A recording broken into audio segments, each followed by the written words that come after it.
Welcome back, everybody. We're going to go ahead and do this tutorial. Sorry it's coming to you guys so late. Originally, I was just going to do a basic sigil creation, and then I got to thinking about it because of a lot of questions that have been going on in the group chats. Seems to be a misconception of what sigils are. Guys, they're not some mystical thing. All they are, it's a symbol that represents an intent. Whatever that intent is, you can literally anything you want a sigil to represent, you can make a sigil of. There's no black and white. There's a couple of things that you should try to follow on it. And once you actually make the sigil, that's where the kind of like, this is your next step. This is what you need to do. That's where that comes into play. But as far as the actual creation, it's not a black and white thing.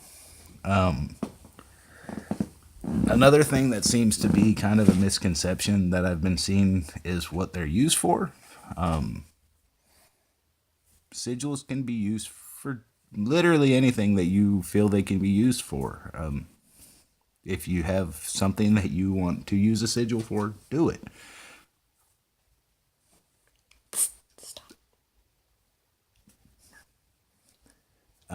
Another thing, we have a puppy who is trying to learn to behave a little bit. Another thing that I get asked a lot about is, where do you put a sigil? With that, it kind of depends on what you're going to use it for. If it's a one-time thing, like, you have a sick family member and you want to wish them positivity, good vibes, all that good stuff, and you just want to put it out there one good time, let the universe know, hey, I really want this person to be healed. That's something that you could probably just do on paper. Go ahead and charge it, activate it, and let it do its thing. Something, more permanent, like if you were to be using sigils for protection, for cleansing, anything like that, you'd probably want to find a more permanent location for something like that. You could put it on shelves, you could put it on wood, you could draw it on your walls, paint it on your book of shadows, paint it on your grimoires, whatever you want to put it on. And you don't have to, you could do it on paper, but I would. All right, so the puppy acted up a little bit more. We had to talk her out of doing what she was doing. We were talking about permanent locations. Like I said, for sigils that you need to continue being active, I'd recommend a permanent location. Choose whatever location you want.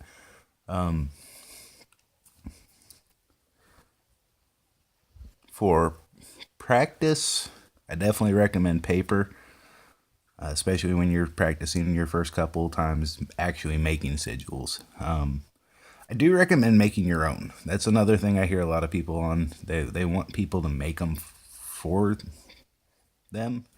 That doesn't really work. You can do it. There's nothing really wrong with it, I guess. I just feel that anytime you're doing any kind of magic, it works better when you do it for yourself. Nothing wrong with asking, somebody, hey, how do I do this? That's why we created this channel in the first place, was to help people understand how this gets done. But doing it yourself does put more of your feelings, your energy into it. So it is going to work better for you. That's not to be said, I've done a couple sigils for members of our group chats just because I felt that would help them. Again, that's me doing it for myself to help somebody else. That's me doing my own sigil as my own magic. But definitely that's part of the reason why we wanted to do this tutorial, was to teach you how to do it yourself so you can put your energy into it. You can start using your energy to accomplish your intentions. With that being said, I'd say that's basically what I wanted to get out there about what sigils are, how to use them. for now. Later on, we'll do a tutorial on how to actually charge them, how to activate them, all of that. We'll also be doing a tutorial on a slightly different method than what I'm going to show you today. This method that I'm showing you doesn't work for everybody. Some people look at the concept of it and then it just becomes a jumbled mess for them. Sky will be showing you something a little bit different later on. But for today, we're going to do what I do to teach people right off the bat. Hey, this, they've never done this before. This is kind of where I direct them. It seems to help most people. Not everybody, but most people. And as you've been staring at this poor paper while I've been talking your ears off, you probably read, the basic sigil creation, the step 1, the sentence statement of intent. Try to keep it 9 words or less. That's a guideline. There's no black and white with this. But I will say 9 words or less does make life a lot easier on you. Be specific. That is a rule. Not that that's kind of the one black and white thing. If you're not specific, you don't want to put ambiguity out into the universe, because then you don't know how it's going to work out. It's not your friend, as the paper says. We want to be specific. Anytime we do any magic, we want to be specific. But in this case, it's very important. Being ambiguous with this, you have a pretty good chance of messing something up that you didn't want to. With that being said, I'm going to give you an example of what I would consider a pretty specific statement. I cheated tonight. I actually wrote this down beforehand, so I'm going to copy it back off of what I've already wrote.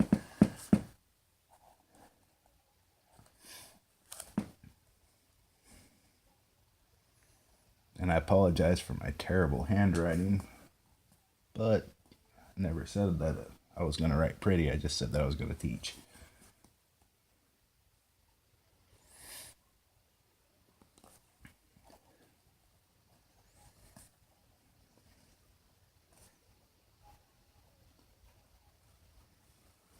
All right. So as you can see, all right, send positivity to all who watch this video. It doesn't get much more specific than that.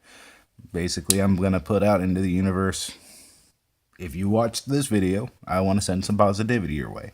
An example of something a little bit more ambiguous would be send positivity to all who watch a video. That's pretty ambiguous. It's not very specific. It'd be a great sigil, just because at that point, basically anybody who's ever gotten on YouTube is going to get some positivity their way. But you can also see, if you weren't careful on something a little more complex, how you worded that makes it a little bit more, ooh, what's really going to happen? So try to be specific. Don't try. I mean, be specific. That's not a try. You got to do that. All right, so your step 2. All right, we had to pause again. So step 2, the basic idea, the way that I do it, you may see other people do it different ways, but the way that I've found easiest to explain it to people, I start to write down the letters. What you want to do is get rid of any duplicate letters.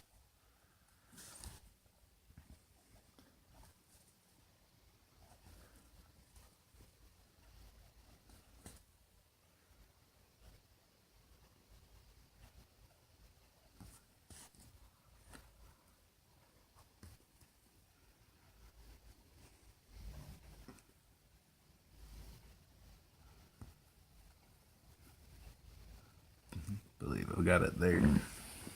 Did this, cheated on this one. Well, not really cheated. We were doing a video earlier, and that one got kind of messy. So I do have where I was a little more concentrated on that particular step. Just wanted to verify that I got everything the right way. So basically from here, here's where my biggest difference from a lot of the other people who teach this sort of method. A lot of people will tell you to take these letters, rewrite them in a big jumbled mess. I don't like that. That bothers my eyes. If you want to do that, there's nothing wrong with it. I'm going to show you how I teach people. I feel it's a little bit more organized. Basically, what I do from here is I'll actually write down a letter, and from there I'll just continue adding letters to the symbol. Basically, just kind of where I feel they need to go.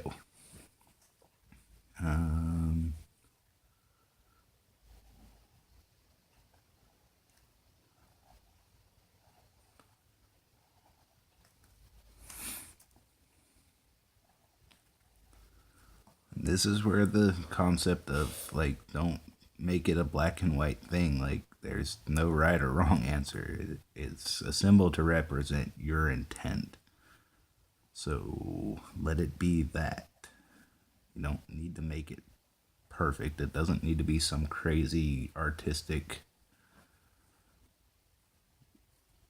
piece of fabulous. It just needs to be a symbol that represents what you want it to represent.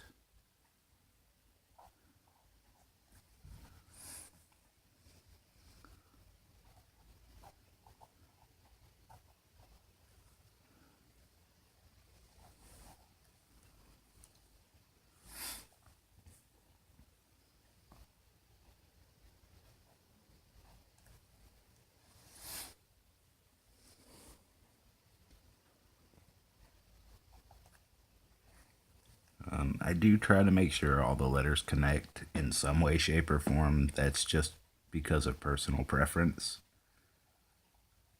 I don't think there's any rule that says they have to.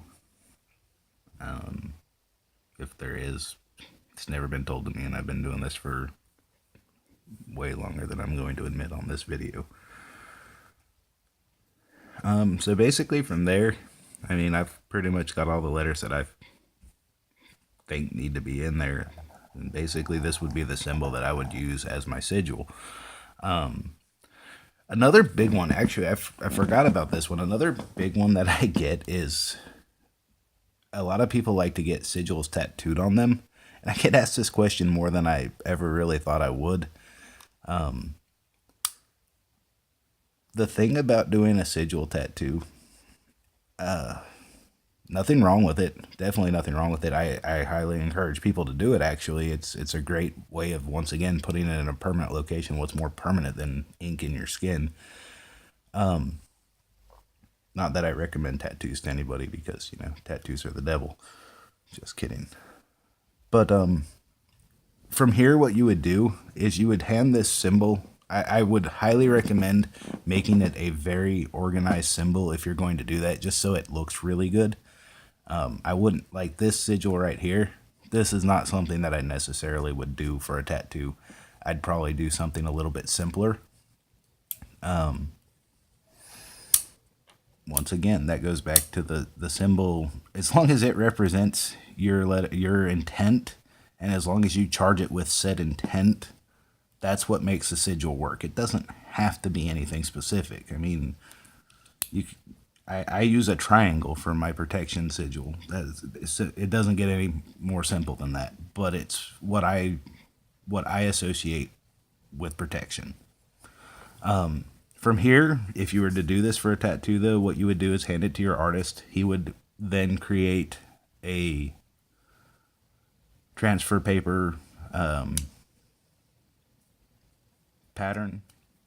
You would actually want to charge the pattern either one before it got put on your skin. I don't like that method, but that's one way you could do it. I like to wait until he actually transfers the lines over to your skin and then charge it on your skin. Nothing wrong with that. When we talk about the activating and the charging of the sigils, I'll explain a little bit more how you would activate something like a tattoo. But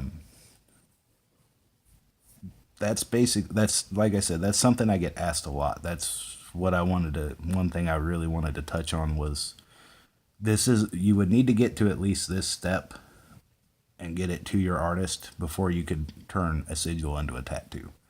if you're creating your own. If you're going to use one that somebody else created, again, I don't recommend that. You didn't put the effort in, you didn't put your energy into it. Yeah, you'll put your energy in when you charge it. Yeah, you'll put your energy in when you activate it. But you didn't put your energy into the actual creation. So to me, that just isn't quite the same. But yeah, from there, that's basically the creation of a sigil. Like I said, other people do it other ways. There are some more advanced techniques to it.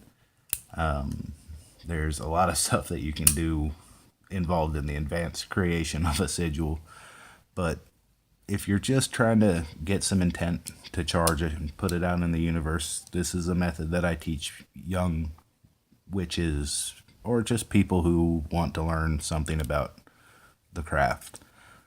But from here, the next video that we'll do is, like I said, we'll do a slightly more advanced video.